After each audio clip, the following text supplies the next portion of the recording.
We are live. Good evening. Welcome to the Board of Education Curriculum Meeting Subcommittee. Um, I am Mary Ellen Flaherty Ludwig, Chair, and with me tonight is Colin Hostin and Jasmine Prezi, other board members. Rob Pennington is going to chair the main part of the meeting.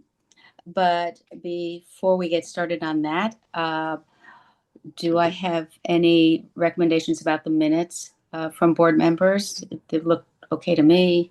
Did you catch anything? Look good to me. All right, so could I have a vote to approve? Motion to approve. In a second, Colin?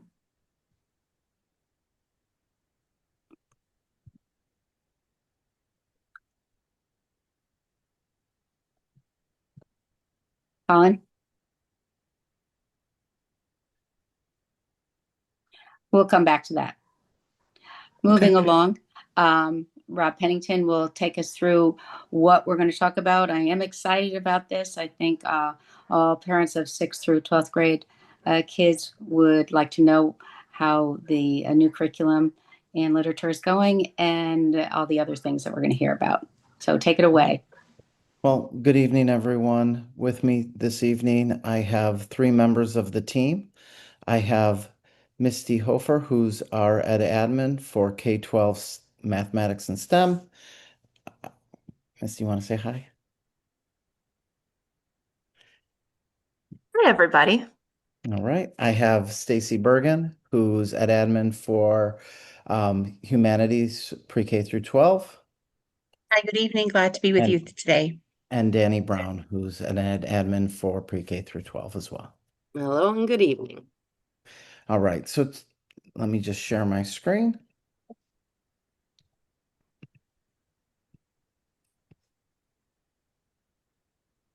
You can see my screen?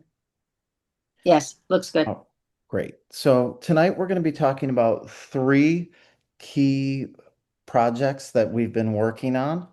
One is going to be starting in the second trimester, and that is a science pilot that we'll talk about. Last year, if you remember correctly, we did a science implementation in grades 6 through 8th grade, and we're really excited about how that went, and it's in all of our middle schools and going well this year. And we are going to be piloting a program in grades K through 3 and a program in grades 4 and 5. Then we're going to talk a little bit about our departmentalization work in elementary schools. So last year, we went through departmentalizing in our upper elementary, 4th and 5th. We'll talk a little bit about that. And then we're going to be talking about our literacy implementation in grades K through 5, but also in grades 6 through 12. So three components, three different focus areas, and we're going to get started with our K to 5 science. And with that, I'm going to turn it over to Misty Hofer. Thank you so much, Rob. Thanks for going all the way through that slide. So we're going to start with just where we were, and that's in K through 5 science. We had been using a resource that is no longer being updated. The Catalyst curriculum was put together by CREC in their response to the NGSS standards. And it's something we've had in place since that first adaptation and adoption. It is no longer something that CREC is updating. So our teachers have been talking about there's a lot of broken links. I've been trying to fix things as we go. And we also know that we have just not had as strong of science instructional material for teachers as we would like to be able to provide. Last year, when we put Open SciEd into place for 6 through 8, we saw that teachers really embraced the resource, and our scores on the NGSS in grade 8 really went up for most of our middle schools. So we are looking to have that same sort of effect in K through 5. We're piloting 2 different programs. In K through 3, we're piloting something called Building Blocks of Science. And in 4 and 5, we are piloting Open SciEd, just like we piloted at middle school last year. There are 6 schools that are piloting these resources. They're Concord, Fox Run, Jefferson, Marvin, South Norwalk Elementary School, and Wolf Pit. If you could go to the next slide. So our building blocks of science, this is our K through 3 pilot resource, and we chose it after seeing it being implemented in a neighboring school district. It's 30-minute lessons. It's completely based on an anchoring phenomenon, which we know is the best for students to engage in science instruction with. It's got hands-on activities, usually every 6 days, if not more, and there's embedded literacy throughout. In our schools, what we are implementing in all grades is the life science unit.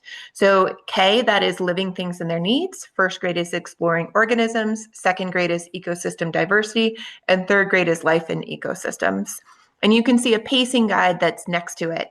Everything that is in that pacing guide includes time for students to engage with literacy that's embedded and is given to them after they have engaged in some of the science. So then the literacy reinforces the vocabulary and the understandings that they've already made through hands-on instructional time. If you can go to the next slide. Our 4 through 5 pilot resource is Open SciEd. So Open SciEd has been available for middle school and for high school. Middle school was the first build, high school was the second, and elementary school has been the third build. And we've chosen this resource over building blocks to pilot because the lessons are a little bit longer. They're 45 to 60-minute lesson framework instead of the 30-minute that building blocks is. Just like building blocks, there's an anchoring phenomenon and hands-on activities. And with Open SciEd, there's also specific instructional routines that are developed by the National Science Teachers of America and Open SciEd itself. And it's got a very similar structure to middle school Open SciEd. We're doing 2 different units. In 4th grade, it's a physical science unit that's called energy transfer. And in 5th grade, it's a life science unit called ecosystems and matter. If you could go ahead.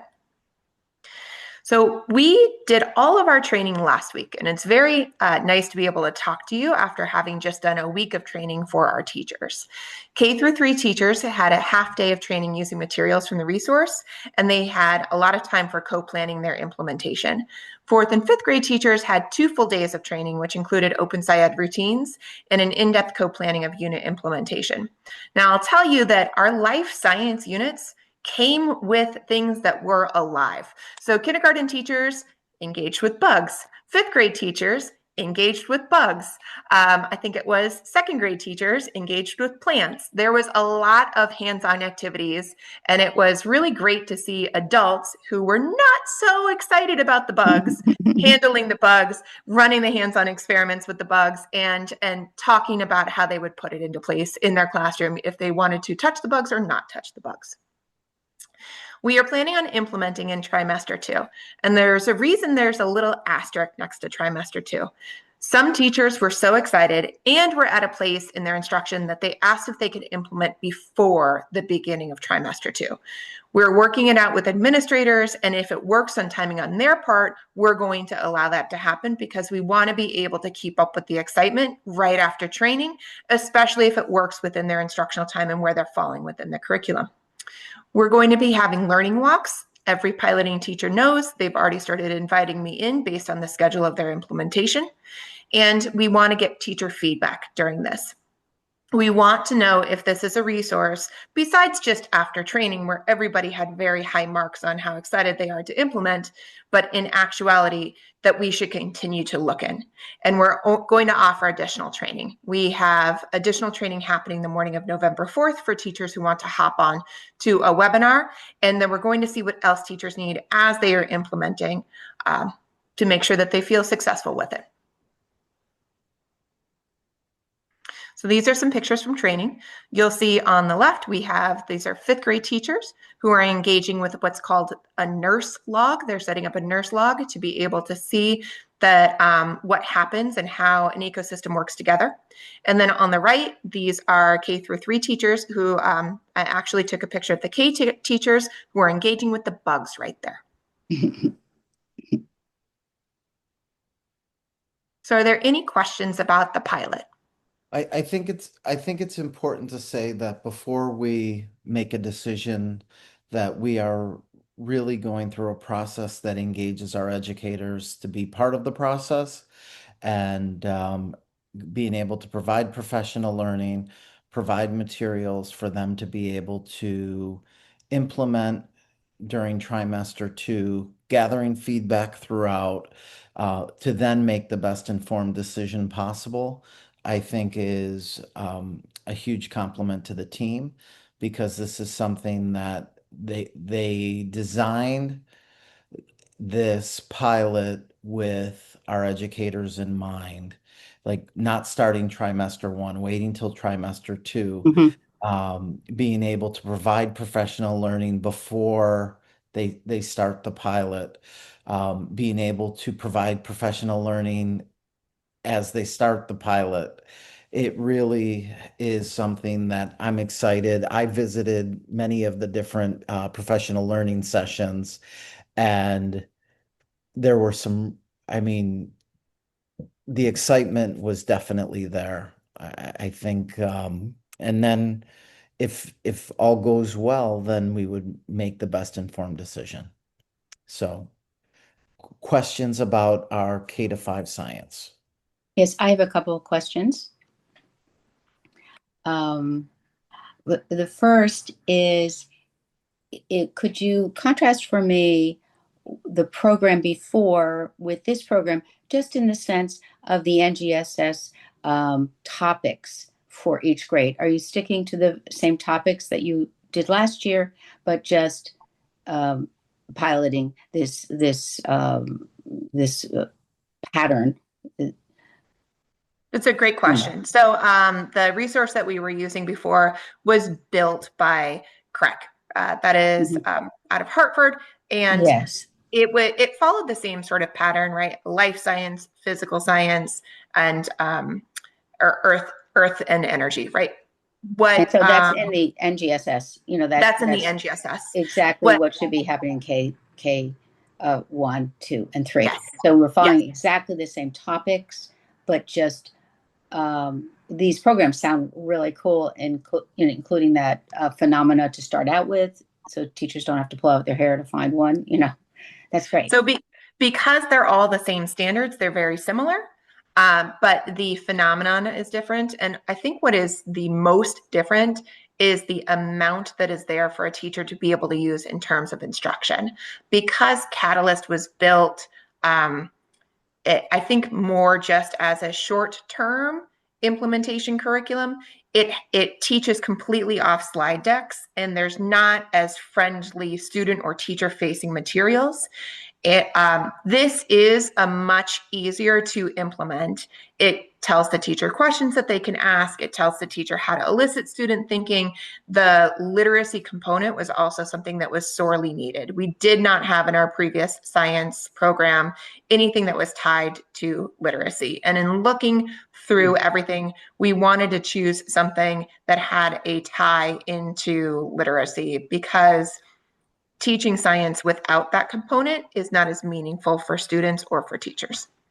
Okay, that is a really good answer to my question. And so you're adding literacy topics woven in, and it's not a cookbook thing, but a wider variety of supply, not idea supplies, let's call it, for the teacher to pull from as he or she is designing their own lesson. I do have one more question, but if another board member wants to ask something first, go ahead.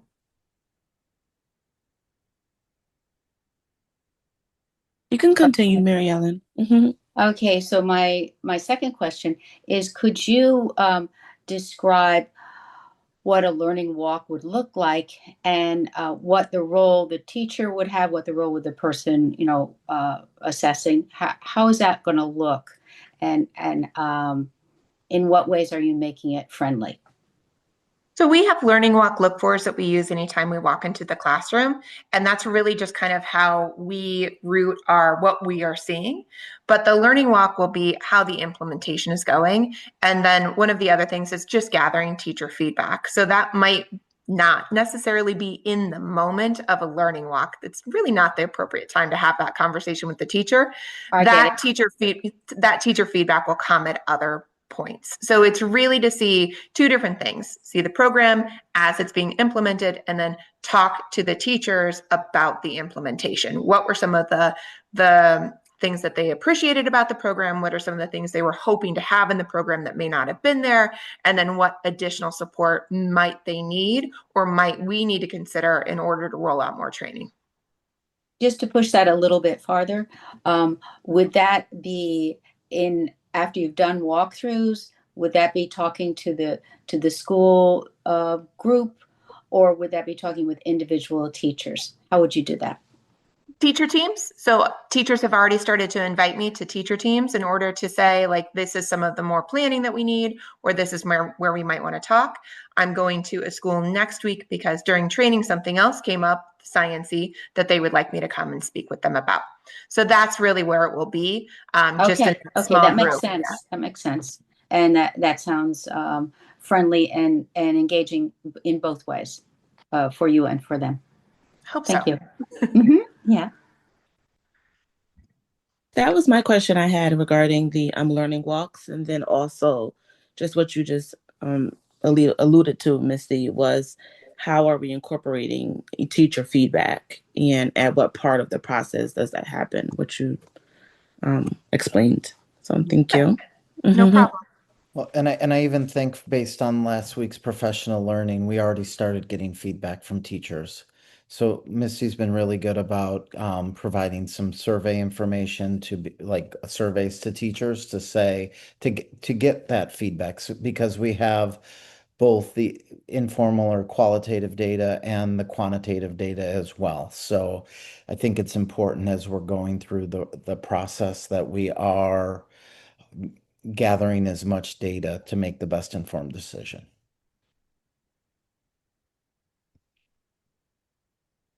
All right, we're going to move on. If Mhm. there aren't any other questions for our K-5 pilot. All right. So last year, as a district, we went to departmentalization and we've talked about this in grades 4 and 5. Um, and some of the reasons why did we go to departmentalization? It really creates subject matter expertise. It allows a teacher to focus on 1 or 2 core subjects versus 5 or 6. Um, it allows them to improve their efficacy. It allows for deeper collaboration. It also helps with the transition um, from elementary school to middle school. And so because of those factors, we went to a departmentalization model in our upper elementary school. And is I was talking with a 4th grade teacher today at Rowayton, and she said this quote. She said, "Departmentalization allows teachers to become experts." And I thought it was a really great quote because it allows them to focus on planning for that 1 or 2 subjects versus multiple, and they're able to go a lot deeper. And they have to collaborate with one another because they're sharing students across the grade. And so then when students leave elementary school and go to middle school, that's not the first time where they're traveling between different subject areas. And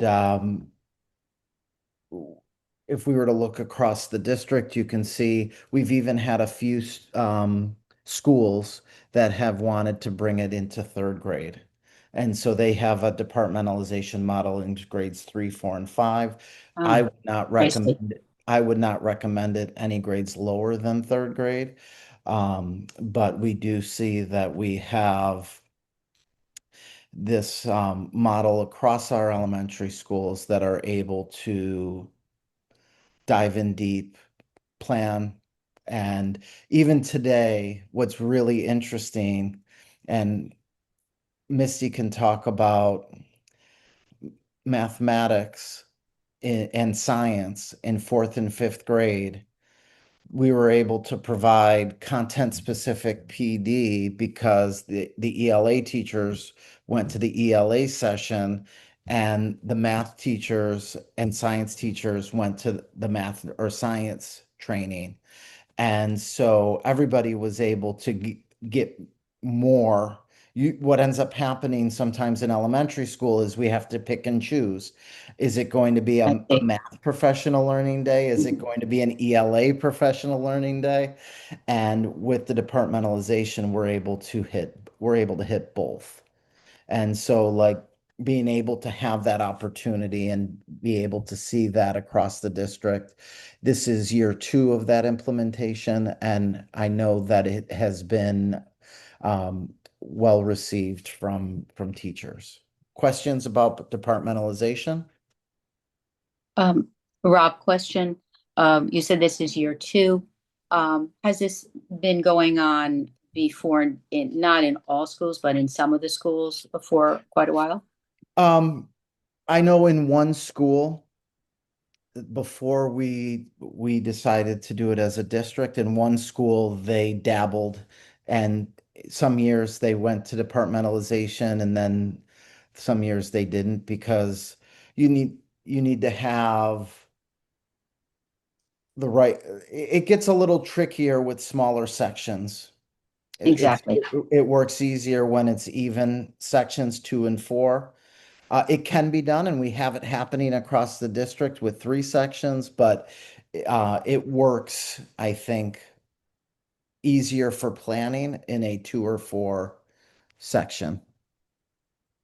So yes, the answer is yes. I know Marvin in particular, they had departmentalization in 5th grade prior to us as a district going to it. Hmm. No, I think that's a good move. I have quite a few years experience doing that in 5th grade, departmentalized. And I saw that by that time, by 4th and 5th grade, you're getting a lot of detail given to students, and it is helpful to have some expertise developed. It certainly is. Well, one of the things that I've always been intrigued by is that there historically has been a drop from 5th grade to 6th grade in uh, academic performance in SBAC. And there's always the question is, well, what's the reason? And there's different factors, but I do think that one of them is you would go in elementary school having one teacher all day, except for specials. I want to say that. And then you go to middle school and it's all new. You have a teacher for math, a teacher for ELA, a teacher for social studies, a teacher for science. And I think that that transition, plus you're going to a bigger school, but I do think that that shift, I'm wondering to see over time if that shift changes the work. That's our theory of action, one of them anyway. Hmm. Okay, big picture. Thank you.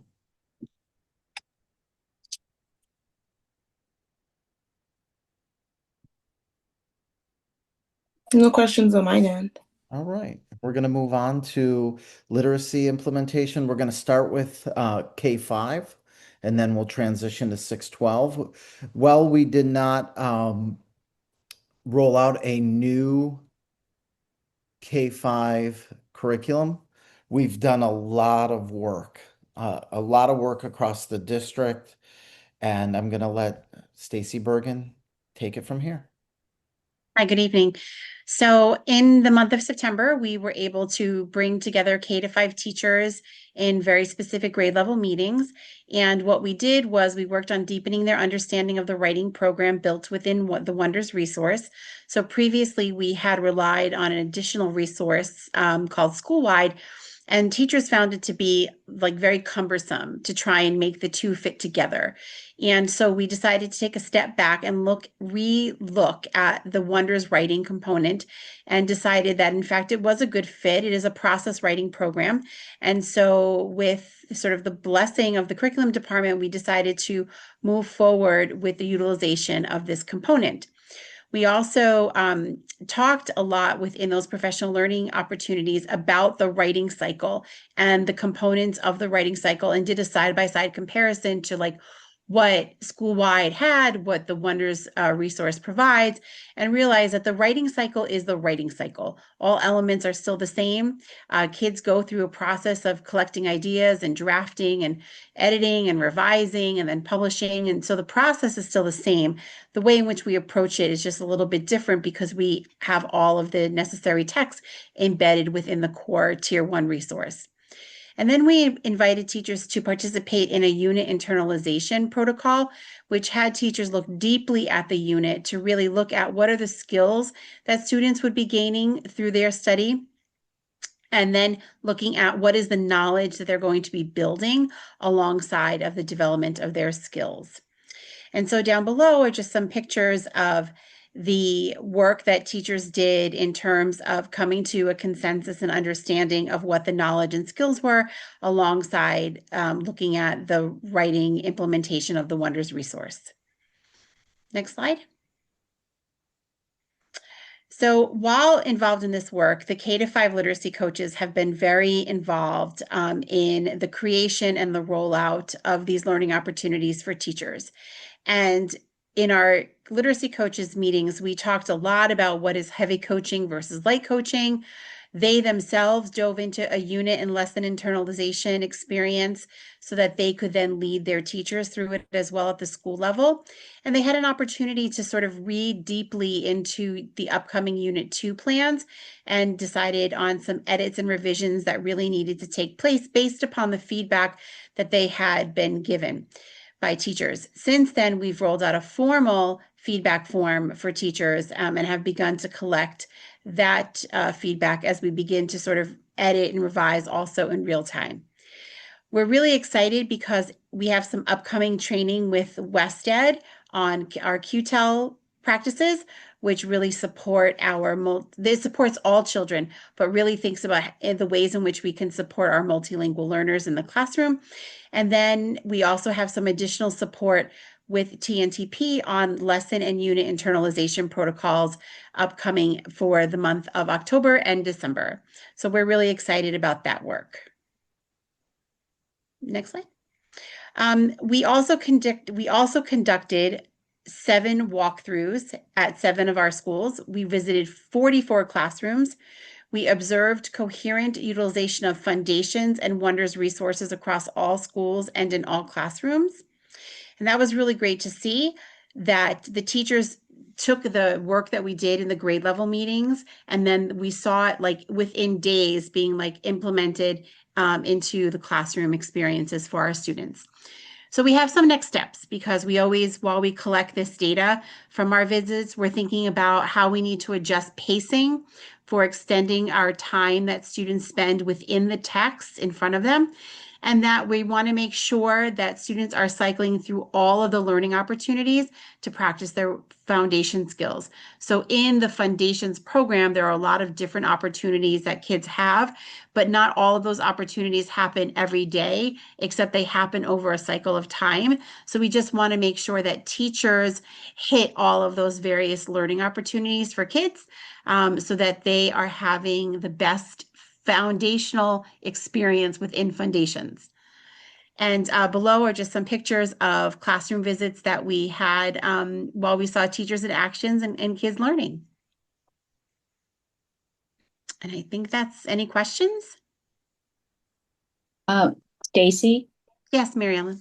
I am wondering when you were going through that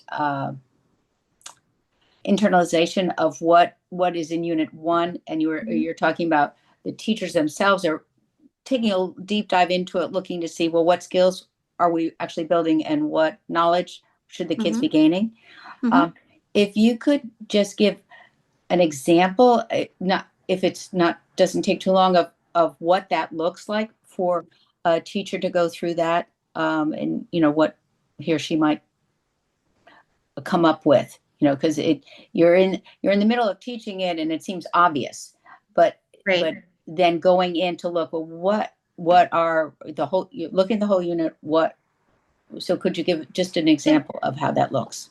Yeah, sure. So in like for example, in one of our units, we look at the essential question, and the essential question one that we explored today was like, how do our bodies move? And so the readings that were attached to that essential question, there was nonfiction text and there was fiction text. And so teachers took an opportunity to look at how each of these pieces, a nonfiction text, which really dealt with like animals and their movement. And so students were learning the skill of being able to conduct a close read on gaining information and new words to describe movement. So, for example, one of the pieces that we talked about was the word wiggle. And there is no real like direct translation in Spanish for the word wiggle. And so we talked about how that really needs to be like a TPR experience for kids, where we just like kind of like show them through like physical experience, like what wiggle means. And so they're taking this terminology, these new words that they're learning, and then applying them into also the fiction pieces that they're reading in the classroom, as well as characters are also wiggling, but not in the same way that a snake wiggles. And so they're doing this comparison of learning how to closely read a text, but at the same time looking at how author's choice of words, and obviously at first grade level, kids aren't thinking about author's choice, but we are Yeah, as the teacher you're right. thinking of like, why did the author choose that word to explain the way in which an animal moves, and why does the author then use that word wiggle so that we could get a picture inside our mind's eye.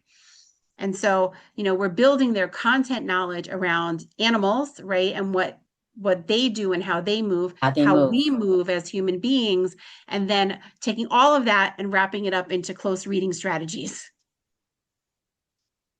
Oh, good answer. Very good answer. That it makes it seem so much more exciting.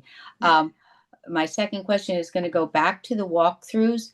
Mhm. How do you, you said you observed good stuff, coherent utilization of it in all classrooms. How did you give what you observed? How did you give that feedback to the teachers? What form, what way, in groups, in small groups? How did you do it? So I'll jump in. We have a protocol that we follow as a district. We use our district learning walks really to inform professional learning. And so principals will then share big picture items with the school. And that follows our protocol. Like when we go, it's classroom 1, classroom 2, classroom 3. It is not focused on The teacher. it's focused on big picture, professional learning, what's going well, what are some things, and Stacy highlighted some really powerful next steps that I think are important for us, our team, to continue to work on. Okay, that sounds like a very good way of communicating. It's a great way to look at trends across the district as well, and trends within a school building, trends across a grade level. You can really look at it in different ways to then plan best steps for teachers in terms of like what types of professional learning that they may need in the upcoming months. Yep. Yeah. All right, we're going to move on to our 612 literacy. And I'm going to turn it over to Danny Brown. Right. So we also have been participating in similar experiences at the secondary level. So all of our grades 6 through 10 teachers participated in grade level meetings in September, and then again today, this afternoon. Within those sessions, the first session was really planning around Unit 1 planning and a look at text complexity.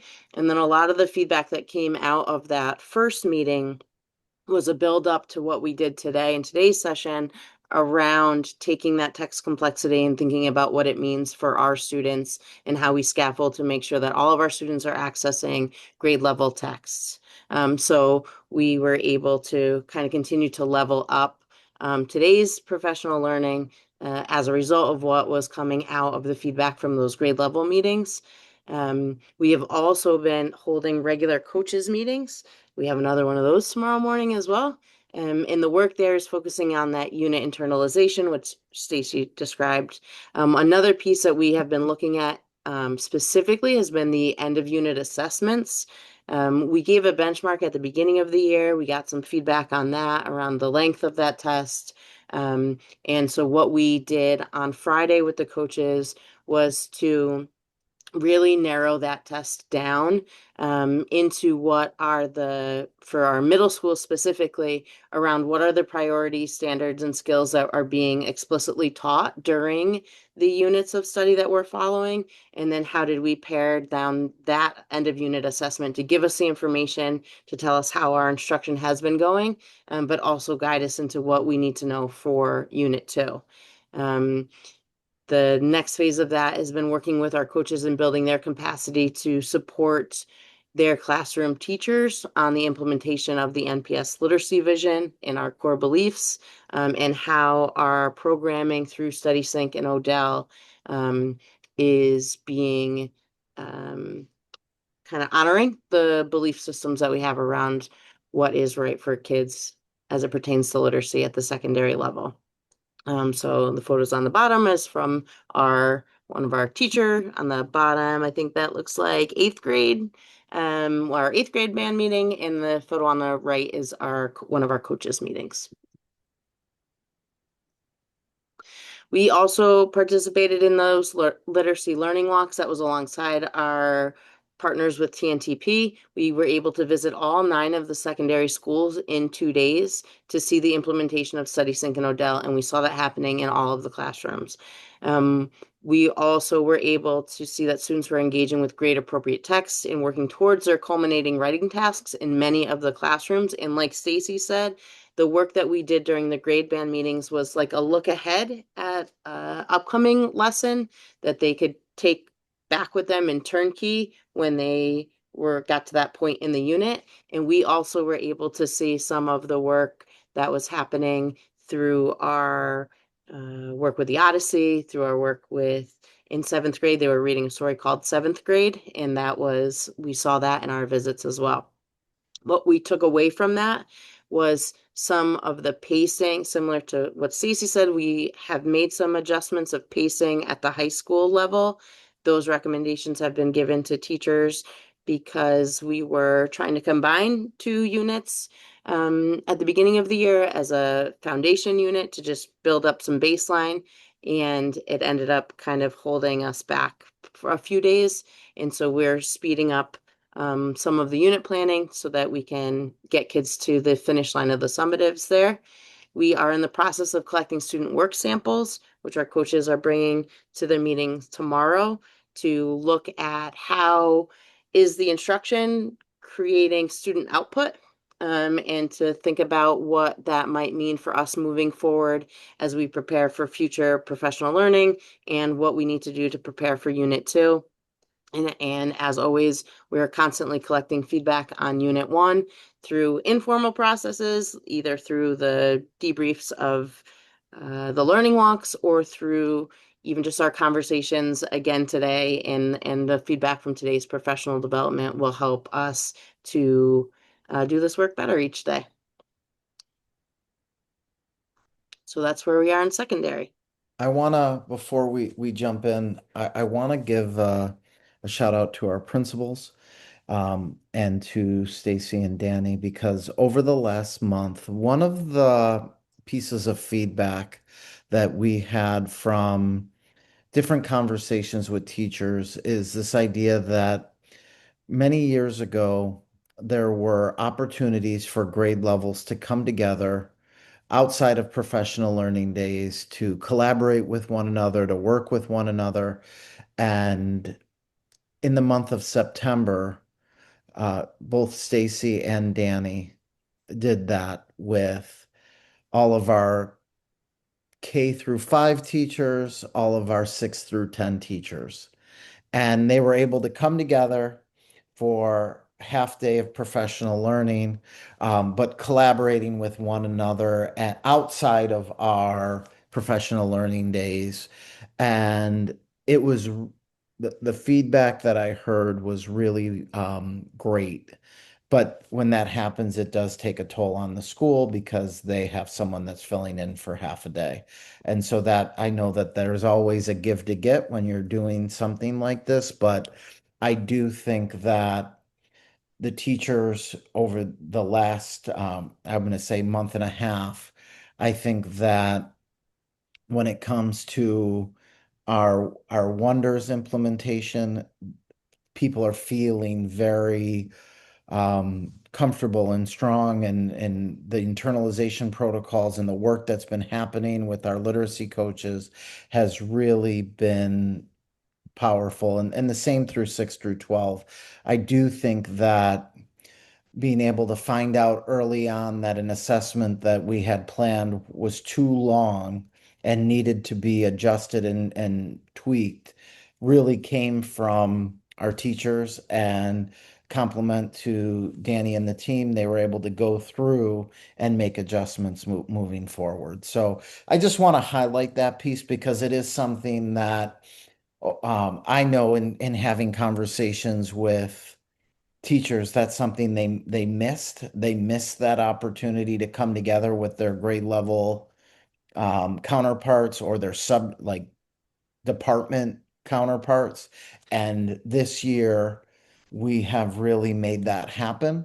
And it's not easy, but I want to just give a shout out to principals, to Stacy and Danny, and to the coaches because they've been very involved in that work. Yeah, So, I want to double down on that. We were able to also include our MLL and our SPED teachers in those meetings as well. So it's been really impactful to be able to see the co-teaching planning happen during those sessions in a way that I have not seen it happening in a long time. And I think that it is just empowering everybody with the curriculum, but also in how to best serve our students. So it's been a really great time of learning and kind of recalibrating what we want for kids. And I second what Rob says around the work that our coaches have been doing to support. I know personally me and for our staff, the work that they're doing in their buildings. all right, I questions? find it very interesting. The question I had, I'm so glad, Rob, that you jumped in with that. Pulling the curtain back on feelings. I was going to ask, what are the feelings uh, of the teachers, and as you brought in the principals and the whole team approach, um, it is comforting to hear that there's nothing more exciting than to see student output that's great, and that it really takes so much planning, and that you've been able to figure out a little extra time for collaborative work. Um, if Danny, I'm reading you right, it sounds like you're pulling in that the teachers are pretty excited, and you too, Stacy, the way you were talking about it. So that's what I was looking for. How are the teachers feeling about these implementations? And it sounds like it's pretty positive. The last, this is a little different question, but just to ask all of you, do you see opportunities here to pull in a portrait of a graduate in the critical thinking or the communications? Yeah, so all of our work has really been grounded in this idea that we have a portrait of a graduate. That is the umbrella to which we operate Mm-hmm. everything under. And so our goal is like the literacy vision is in service of that portrait of a graduate. And so all of our work with our staff has really been around the strategies that are going to engage students in critical thinking and the ways that they're able to demonstrate that they are effective communicators in writing and in speaking. So I know that those have definitely been a part of our planning. I know that they've been a part of Stacy's. I know that they've been a part of Misty's. It is the language that we are using in every room that we walk in. And it's a part of those instructional look fors that we're also kind of seeing where those gaps might start to exist and how we can adjust for that. What's interesting, Mary Ellen and Jasmine and Colin, and I hope you were able to see some of this idea of coherence, because this idea of unit internalization, lesson internalization is happening across the organization. So like you heard Stacy talk a little bit about it, and then Danny talking a little bit about it, because it is something that we are working on as an organization to build this K-12 coherence. The other piece that they didn't have a chance to share is that just last week we had our October principals meeting. And at that October principals meeting, a portion of the day was dedicated, the two big chunks of work were dedicated to portrait of a graduate and our literacy vision. And so everything is in service of those two things. And that was our focus of our October principal meeting. And I think that it's building, everybody is in the organization is rowing in the same direction to make this literacy vision come to life. And so that our students our vision of a graduate comes to life as well. Wow. Oh, just a general comment. I find it really such a professional group to be on the edge of. But if I happen to, if imagination that I would be in this group, I think that's just wonderful to have in every project you're working on, every implementation, every pattern. You're always taking that cycle of improvement. Like, you're trying something out, and then, okay, is this working? And then let's improve it together. So it's not a top down. This is how it has to be. This is rigid. It's here's a great idea. Wait a minute, it's not working. So let's adjust it. You have all three of you have that attitude, which I find it very breathable, and I'm hoping the teachers are really embracing it, and it sounds like they are. So good on good.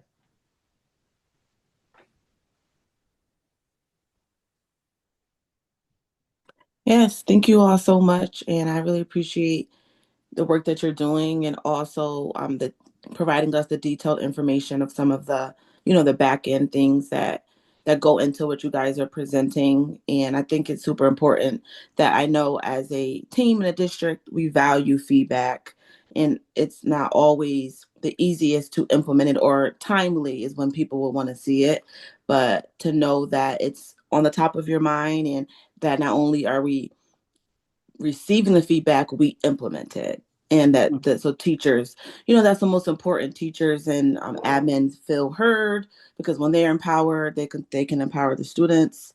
So thank you. Mm-hmm. Thank you, Jasmine. Well, Thanks, Jasmine. that is our subcommittee for October. Okay, so let me just wrap it up with a huge thank you to Misty, Danny, and Stacy for reporting on our wonderful teachers, and just a little shout out, because it seems to be every place that TNTP, did I say that right? How they kind of guided you into talking more and understanding more and coming to consensus. So good on them. All the pieces coming together. Thanks for all your work. And if I could have a motion to close. Motion to adjourn. See you all. Thanks so much for your work. Really, Thank you really all. Great evening. Thank you. Thank you. Have a good night. appreciate it. Good night.